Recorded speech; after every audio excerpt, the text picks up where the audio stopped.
How to freeze celery for speedy smoothies and quick soups and stews. A quick guide to freezing fresh celery, so you can save time and money and cut waste, plus, the best recipes for using your freezer stash.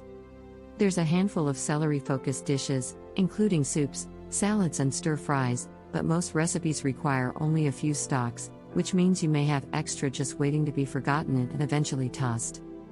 If you're tired of this seemingly inevitable waste of food and money, you are in luck, because celery can be frozen and then used to flavor soups, stews and stocks, as well as made into juices and smoothies.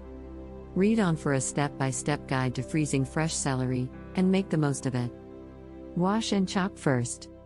It's best to wash celery before freezing, separating the stalks and giving them a good rinse.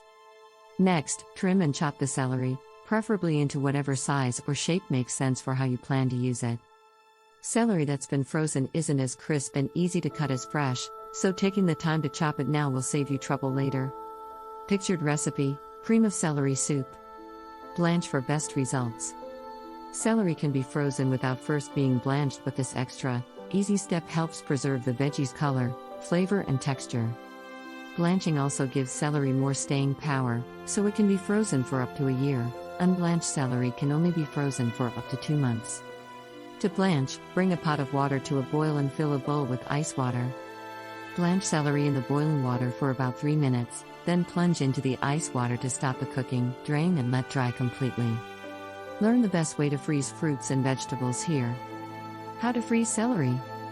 To keep the pieces from freezing together, spread celery on a baking sheet and freeze for a few hours, or until hard, then transfer to an airtight freezer bag, squeeze out the air, seal, label and freeze.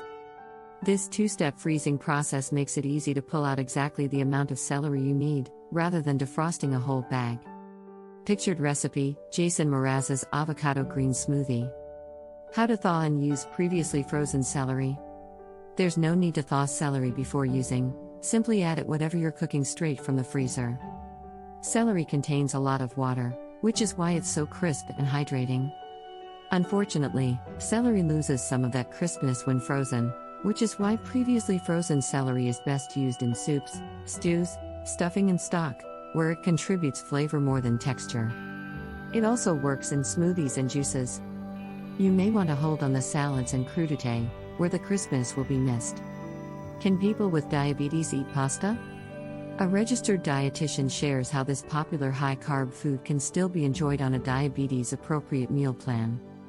Eating carbs while managing a diabetes diagnosis likely seems impossible. A person who has diabetes, whether it's prediabetes or type 2, must regulate their carb intake to avoid blood sugar spikes in order to delay or prevent any long-term health problems such as heart disease, vision loss and kidney disease, per the Centers for Disease Control and Prevention. Nevertheless, this doesn't mean that people with diabetes have to give up all carbohydrates altogether.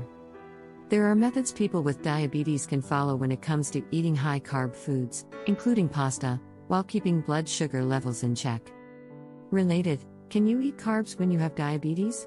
What dietitians have to say. Samantha McLeod, MS, RDN, from Fresh Communications, says it all starts with tracking and having a plan. Counting carbs and monitoring blood sugar levels can definitely be overwhelming at first, McLeod says. Like with everything, practice makes perfect, and the more you do it, the easier it gets. McLeod explains that eating regular meals and snacks is important for maintaining consistent blood sugar levels. Using an app can also be beneficial for carb counting and creating a plan with a registered dietitian. Your RD can help you establish a meal plan and carbohydrate goal that factors in all your individual lifestyle needs, she says.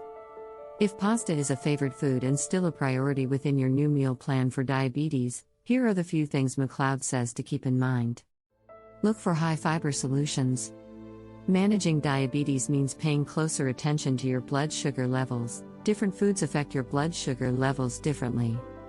While carbohydrates are known for spiking blood sugar due to the way they digest into sugars in the body for quick energy, carbohydrates with a higher fiber content, such as whole grains, can actually benefit blood sugar by slowing down the spike because the body isn't able to absorb or break down fiber, states the CDC.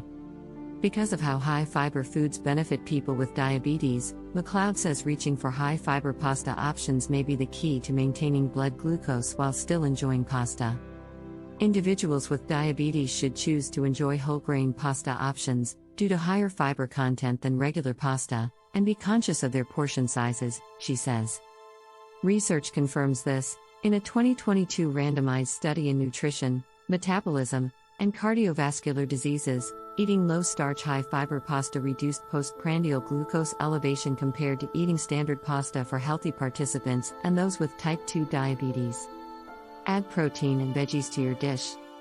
What you add to your plate is also important for managing blood sugar levels, especially if you choose to eat a standard white pasta.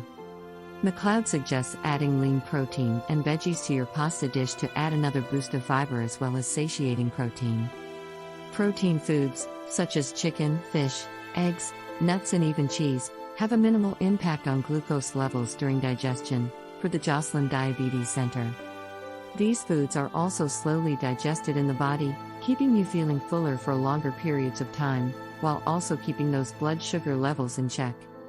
Protein hack: there are so many different varieties of alternative pasta that naturally have a higher protein content, says McLeod. One of my favorites is chickpea, with 23 grams of protein per serving. Related, are chickpeas healthy?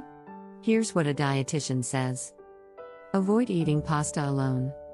While it is possible to enjoy a plate of pasta when you have diabetes, McLeod emphasizes the importance of not eating pasta alone, given how it affects your blood sugar levels. Instead, add veggies and lean protein to your pasta dish to give your meal extra fiber and slow digesting, satiating protein.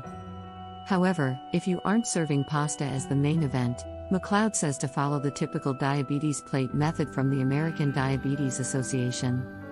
This method can ensure that you're properly portioning out your carbohydrates and not overdoing them. If choosing to enjoy pasta, it is important not to overindulge. Stick to the portion size, or the amount of pasta that meets the number of carbohydrates you plan for that meal, she says. The diabetes plate method is pretty simple. Fill up a quarter of your plate with carbohydrate foods, half of your plate with non-starchy vegetables, and the other quarter with lean protein. Pairing your pasta with non-starchy vegetables and lean protein, as the method suggests, helps prevent a quick spike in blood sugar, says McLeod. The bottom line: yes, you can eat pasta when you have diabetes. While pasta is a high-carb food, it can be safely consumed when paired with high-fiber options and lean proteins, and properly portioned out. Like with anything else, it is important to have everything in moderation and not overindulge in one particular food or food group, says McLeod. Looking for delicious ways to add fiber and protein to your bowl of pasta? Try our chicken and spinach skillet pasta with lemon and parmesan, this spicy sardine linguine, or any one of these high-protein pasta recipes.